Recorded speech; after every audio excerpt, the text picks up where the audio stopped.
Ciao a tutti, questo è diciamo un prolungamento, una contestualizzazione del servizio di Rai 3, che è stato trasmesso circa un mese fa. Oggi siamo il 4 aprile 2017, sono le 17:10 circa. Mi trovo nella prima abitazione in cui sono rientrato, perché la storia non è finita lì. E, da cui sono stato sgomberato nel servizio. La storia non è finita lì. Tanto per iniziare contestualizziamo le condizioni in cui mi trovavo durante la mattina dello sgombero. Non ne avevo coscienza, però avevo un carico di stress non indifferente. Infatti, eh, nei momenti in cui l'operatore stava girando il servizio, non sono stato capace ed esordiente nello spiegarmi. Questo mi succede molto frequentemente nei momenti in cui sono particolarmente stanco. Eh, di conseguenza questo è dell'impostazione del servizio, che come al solito segue i dogmi dell'informazione di Stato. Devo fare delle precisazioni. Allora, quello che è successo è durante la giornata, precedentemente alla giornata dello sgombero, occupato, ho aperto un altro appartamento, che è quello del quale ha parlato nel servizio. I giorni successivi ho riaperto, circa una quindicina di giorni dopo, ho riaperto l'appartamento dal quale sono sgomberato, e oggi vedete che l'ambiente è sempre lo stesso. Alle mie spalle ci sono sempre i particolari di tutti gli altri video, quindi vuol dire che sono nella stanza dalla quale giro i video negli ultimi anni. Durante il servizio, quello che non si è capito è quello riguardante gli avvocati e il gratuito patrocinio.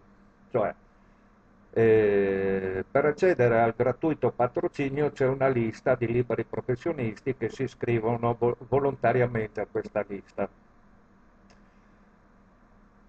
I miei procedimenti penali non sono solamente di carattere penalistico, quindi occupazione abusiva, furto di acqua, furto di corrente, tutto quello che ne consegue, ma per affermare quello che anche ho in parte detto durante il servizio di Rai 3, che per affermare il diritto alla casa ho bisogno di presentare ricorsi, non solo per me, anche per conto di altre persone, quindi reperire liberi professionisti e avvocati presso il TAR o in sede civile. Quindi il mio interesse, la mia necessità per salvarmi il culo dalla galera non è soltanto di trovare avvocati penalisti, ma di tutt'altra, diciamo, specializzazione. Beh, come per dire in altri campi, come i medici, che c'è il medico generico, il medico che ha studiato psicologia, che è lo psichiatra, eccetera, eccetera. Quindi si tratta di vari indirizzi nel stesso ambito.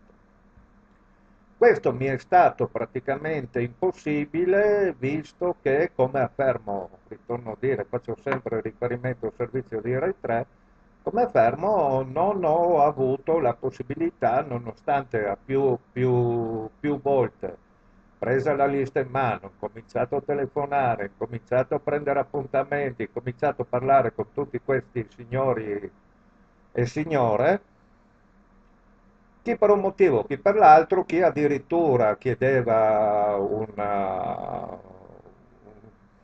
un obolo per verificare se è fattibile o meno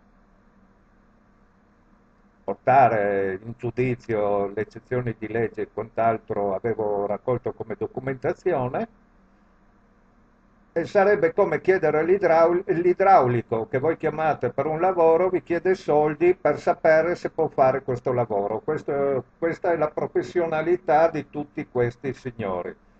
Lasciando stare la disputa che ho avuto anni fa con l'avvocato che mi ha seguito 10 anni, a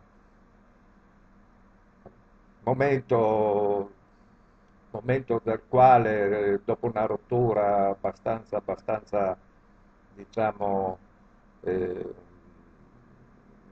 brusca con lui,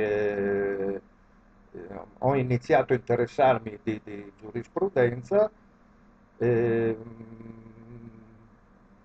Questa è la situazione. Oggi come oggi non posso avere ragione e rischio, anzi, ieri mi è arrivata una bella notizia, cioè che un procedimento per furto di corrente, quindi che ne ha conseguito un periodo di reclusione di 4 mesi, è andato in Cassazione.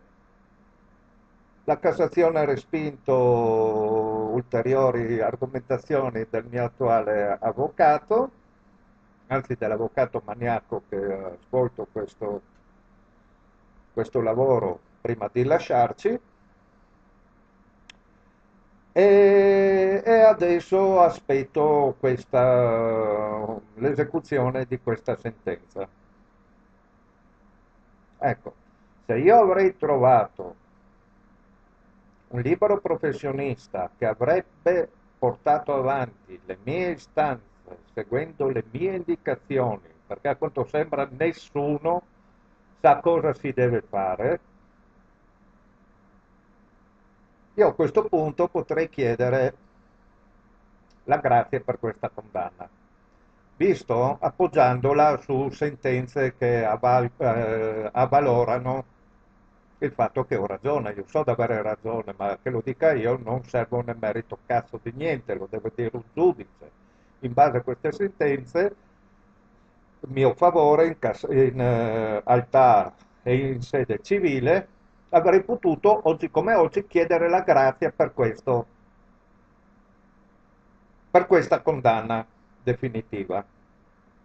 Cosa che non posso fare, perché? Perché non ci sono avvocati. Non ci sono avvocati disposti a fare il loro lavoro. Ecco qual è la realtà. Io sono incastrato non perché ho torto, ma perché la legge pretende che ci siano avvocati per andare in tribunale e io avvocati non ne ho. Ho presentato una mezza dozzina di ricorsi che ho firmato io, sono stati tutti rigettati. Ecco, questa è la situazione. E dopo il direttore dell'ATER, ed è il motivo per cui io non posso non continuare a occupare fin quando non mi daranno ragione. Perché?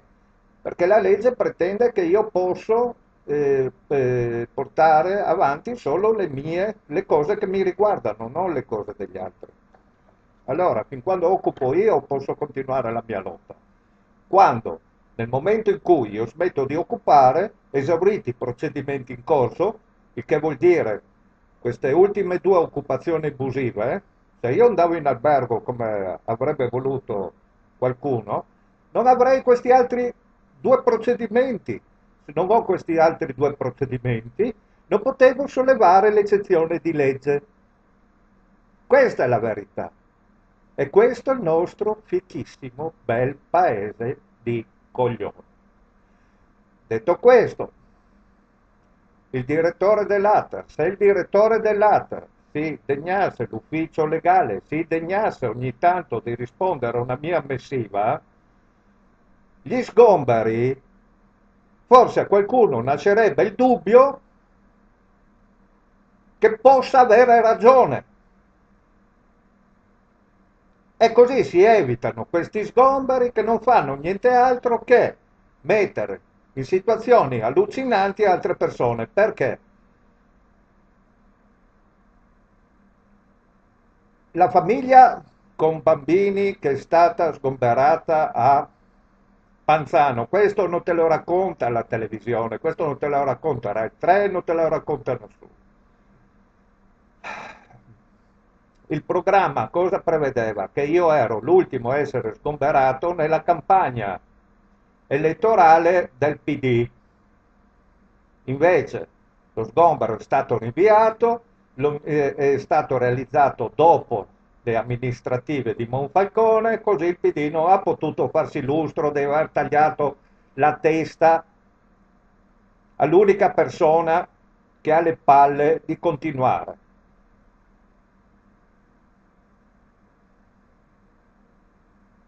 Questa famiglia praticamente è andata a abitare, è stata sgomberata e è andata a abitare con un'altra famiglia, una situazione delirante. Ho parlato con il capofamiglia di questo nucleo, mi ha detto un po' come parlano questo, dico come vivono oggi questo e quest'altro, si ritroveranno tra un po' di nuovo in strada. Ma questa è la realtà.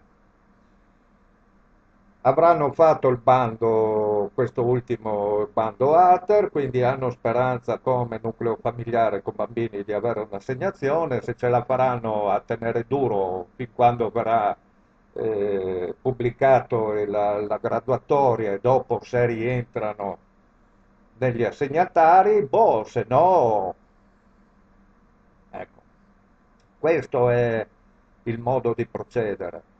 Un altro fatto che ritengo illegittimo è che quanto firmato tra l'ATER e l'amministrazione di Monfalcone che prevede che in caso come il mio, ecco perché ho dovuto aprire il secondo appartamento, perché per impedire che l'ATER portasse via le mie proprietà da qua dentro. Io mi sono rotto le palle che ogni volta devo partire da zero. Finalmente ho quattro computer, un po' di roba, un po' di vestiti, un po' di roba mia. Nel momento in cui me la portano via, dopo un mese non me la vado a prendere, all'80% viene buttata via perché il magazzino di privati dove la vanno a mettere viene pagato dal comune solo un mese. Il fatto che le mie proprietà vengano prese in custodia e poi tutelate per solo il periodo di un mese, a me non batte, perché la tutela non può essere subordinata a un accordo tra l'ATER e il comune. La tutela c'è, esiste ed è per sempre, fino a quando il sottoscritto non si va a pigliare la sua roba. Allora, per poter smantellare questo cavolo di accordo tra l'ATER e il comune, io devo andare in tribunale. Durante la mia procedura per l'occupazione, quando sono rientrata qui, la seconda, devo dire, giudice, ma questa è una stronzata, io ho solo tutelato le mie proprietà. Ed ecco il criminale, come ha detto a suo tempo il sindaco Pizzolito, mi ha chiamato, io non parlo con i delinquenti, ed ecco il delinquente come si comporta. Uno, non nascondo quello che faccio. È in rete, chi vuole leggere legge, chi vuole vedere vede. E dall'altra parte, ecco come cerco di tutelarmi con la legge. Signori, vi ringrazio, spero questa volta di essere stato sufficientemente chiaro ed esauriente. Per i miei 4 mesi definire un po' come il martire andrà al macello in questo sistema di merda, vi terrò al corrente appena saprò qualche particolare in più. Grazie di tutto e buona visione di questo e del prossimo video.